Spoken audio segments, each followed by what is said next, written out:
ವೇಮಗಲ್ ಹೋಬಳಿಯ ಅಮ್ಮನಲ್ಲೂರು ಗ್ರಾಮದ ಶ್ರೀ ಚೌಡೇಶ್ವರಿ ಶಾಲೆಯ ಸಂಸ್ಥಾಪಕರಾದ ದಿವಂಗತ ವೆಂಕಟಸ್ವಾಮಿ ರೆಡ್ಡಿಯವರ ಸ್ಮರಣಾರ್ಥ ಹಳೆಯ ವಿದ್ಯಾರ್ಥಿಗಳು ಅವರ ಪುತ್ಥಳಿಯನ್ನು ಶಾಲೆಯ ಆವರಣದಲ್ಲಿ ಸ್ಥಾಪಿಸಿ ವಿದ್ಯೆ ಕಲಿಸಿದ ಗುರುವಿನ ಹಳೆ ವಿದ್ಯಾರ್ಥಿಗಳು ಋಣವನ್ನು ತೀರಿಸಿದ್ದಾರೆ.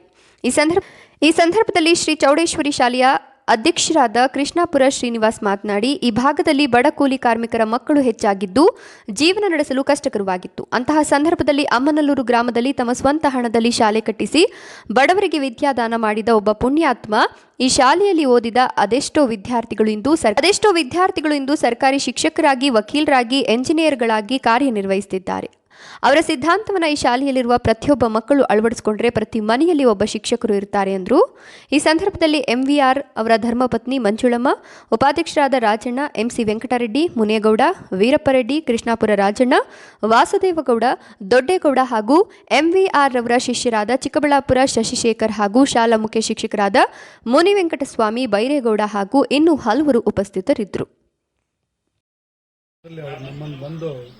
ಶಾಲೆ ಮಾಡಬೇಕು ಅಂತ ಹೇಳಿದ್ರೆ ನಾವು ಬಿಚ್ಚು ಮನಸ್ಸಿಂದ ಒಪ್ಪಿ ಅವರ ಧ್ಯೇಯ ಏನಿತ್ತು, ಹೆಣ್ಣು ಮಕ್ಕಳಿಗೆ ವಿದ್ಯಾಭ್ಯಾಸ ಬೇಕು ಅನ್ನೋ ದೃಷ್ಟಿಯಿಂದ ಅವರು ಇಲ್ಲಿ ಶಾಲೆಯನ್ನು ಮಾಡಬೇಕು ಅಂತ ಪ್ರಯತ್ನ ಮಾಡಿದ್ರು. ಆಗ ನಾನು ಪ್ರಧಾನ ಆಗಿದ್ದೆ. ಅವ್ರು ಏನು ಕೇಳಿದ್ರು ಯಾವುದೇ ವಿಷಯದಲ್ಲಿ ನಾನು ಎದುರು ಹೇಳಿದೆ. ಅವ್ರು ಹೇಳಿದ್ದನ್ನೆಲ್ಲ ಮಾಡಿಸಿ ನಾವು ಕಮಿಟಿ ಸದಸ್ಯರು ಸೇರಿ ಅವರು ಎಲ್ಲ ನಾವು ಏನೇ ಭಿನ್ನಾಭಿಪ್ರಾಯ ಇದ್ರೂ ಸಹ ಅವರು ನಮ್ಮನ್ನ ಸರಿದೂಗಿಸಿಕೊಂಡು ಎಲ್ಲ ಕೆಲಸಗಳನ್ನು ನಮ್ಮಿಂದ ತೆಗೆದುಕೊಂಡು ಇವತ್ತು ಶಾಲೆ ಈ ಮಟ್ಟಕ್ಕೆ ಬರಬೇಕಾದ್ರೆ ಅವರೇ ಕಾರಣ. ಹೆಣ್ಣು ಮಕ್ಕಳು ಸುಮಾರು 5-6 ಕಿಲೋಮೀಟರ್ ದೂರ ಹೋಗಬೇಕಾಗಿದ್ದರಿಂದ ಹೆಣ್ಣು ಮಕ್ಕಳ ವಿದ್ಯಾಭ್ಯಾಸ ಮುಖ್ಯ ಅಂತಂದೇಳಿ ಅವರು ಇವತ್ತು ನಮ್ಮ ಶಾಲೆಯಲ್ಲಿ 50% ಹೆಚ್ಚು ಹೆಣ್ಣು ಮಕ್ಕಳಿದ್ದಾರೆ ಇವತ್ತು. ಅದಕ್ಕೋಸ್ಕರ ಅವ್ರನ್ನ ನಾವು ಎಂದೆಂದಿಗೂ ಮರೆಯಕ್ಕೆ ಸಾಧ್ಯ ಇಲ್ಲ. ಅವರ ಗೌರವ, ಅವರ ಘನತೆ, ಅವರ ಶಿಸ್ತು ಯಾರು ಸಹ ಈ ಪಾಲನೆ ಮಾಡಕ್ಕೆ ಸಾಧ್ಯ ಇಲ್ಲ.